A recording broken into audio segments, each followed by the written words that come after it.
Well, it's taken quite a while, but finally I'm back out sailing by myself. It's only a really short trip. I'm just going from French Harbor to a bay that is like 5 miles further out, but I can't go direct, so I have to tack. And yeah, I'm just checking if everything is working, because the last trip with Tom we were hand steering, so just checking if the wind vane is working, if the autopilot is working, and if I'm working, and just really slowly grooving back in.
I'm in this little mangrove tunnel channel thing that is connecting Bodden Bight with Caribbean Bight, and I was looking for the entrance. I went to into the wrong bay, and coming back there's like, I don't know, 50 knots of wind on my nose. It was pretty hard to come back, but now I finally found the entrance, and I'm gonna paddle over to Caribbean Bight and check that out. It's pretty beautiful so far.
I took a little walk through Johnsville, which is on the east. It's a little village on the eastern side, and it's really beautiful.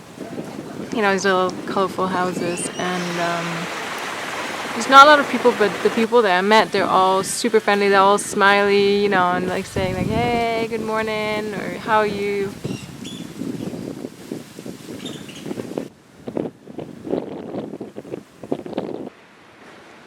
Today I sailed from Bodden, Bight, 5 miles further east to Port Royal, and Karl and me are getting a little treat. We're actually at a mooring out here in front of Mango Creek Resort. It's like $10 per night for the mooring, but there's strong northerly coming through tomorrow, and it's going to be rainy and windy, and they've got Wi-Fi, so I thought, you know, I'm just gonna spoil myself a little bit, go on the mooring, and then I can do a little bit of work the next 2 days, and I can sleep well, because Karl and me are debating to head up to Mexico once the northerlies are through and the trade winds come back in.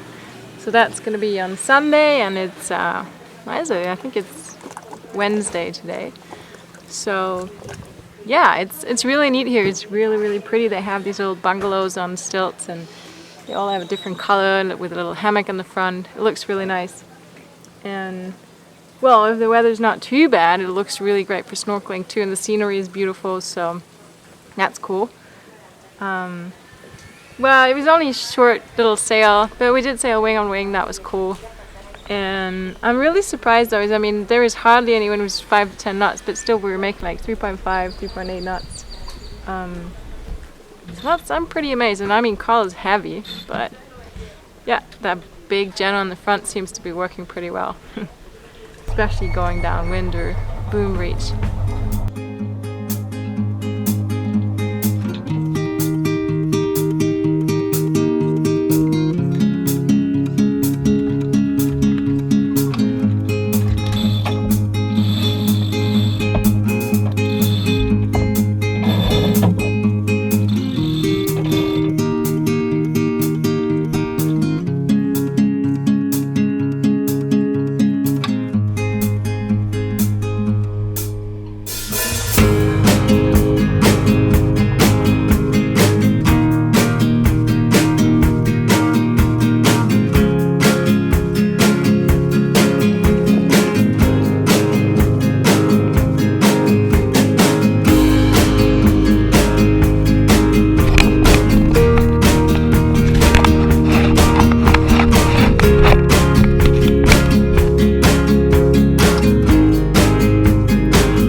It's nice. It's a really beautiful island, and I'm glad I decided to stay a couple of days.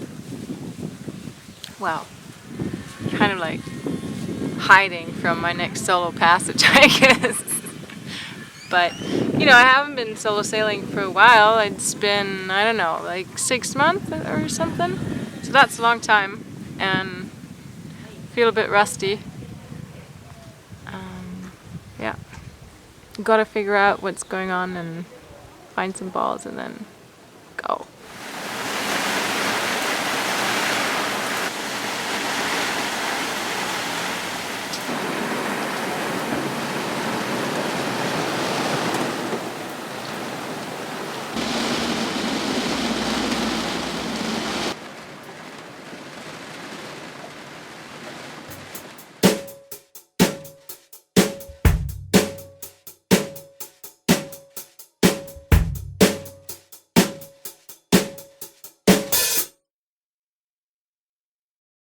There's been various comments about the topic of solo sailing. So, well, when I set out to do this trip, I bought the boat by myself, and I was thinking that I was purely going to sail by myself because I thought it was going to be something I could do and something I would really enjoy. And then when I bought the boat, I figured that single-handing or just owning a sailboat, you know, is so different than just being on someone else's sailboat, sailing on someone else's sailboat.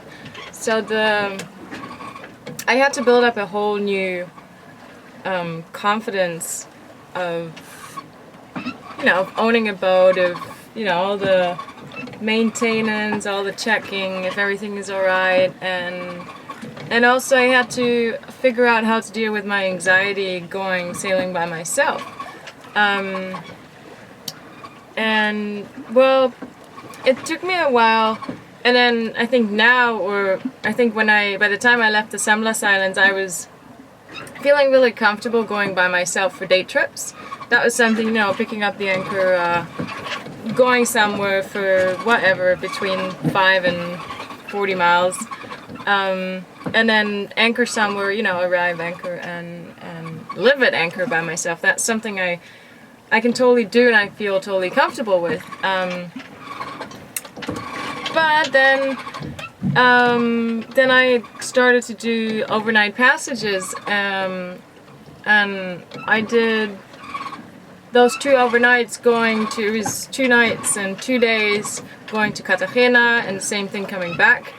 And then I did another trip where it was 3 nights and 2 days going to San Andres from Panama. And the trip going to Colombia was a really, really beautiful trip, and I really enjoyed it, and I felt really comfortable. And it was, you know, there was no wind. It was between 15 and 25 knots, and you know, there was quite a sea state. It was between 2 and 3 meters. So, you know, it wasn't like the picture perfect trip of 50 knots, like 1 meter waves or something. And then when I came back, you might remember that episode where I was not feeling so very comfortable, and I did a couple of mistakes, and I like kind of felt like I was a bit stupid, and that maybe I was made for sailing. But then after some time I tried again, and I went on the trip going to San Andres, which was also a really beautiful cruise. The only thing that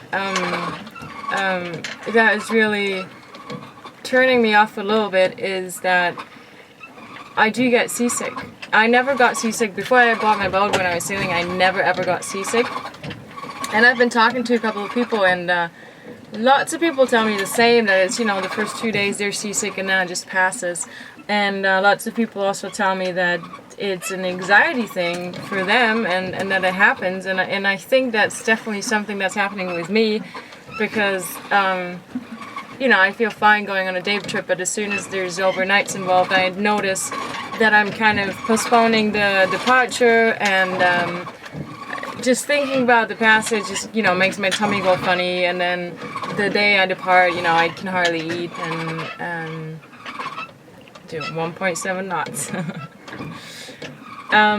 So yeah, it's an anxiety thing. And going with crew, I think, you know, I find out, I mean, I still get seasick for the first days, but it's for me, it's easier to untie the line, like take up the hook and go on an overnight or 2 overnight passage with crew than it is for myself.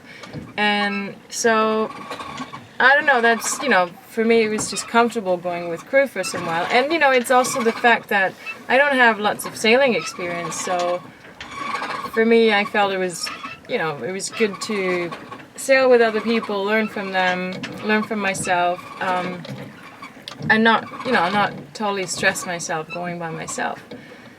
And that's the thing also, it's a safety thing in sailing, in my opinion. If you don't feel comfortable doing something, then find a way of making it comfortable. And only because I have a video blog that says it's a solo sailing documentary, that shouldn't push me on doing something that I don't feel ready for or comfortable with.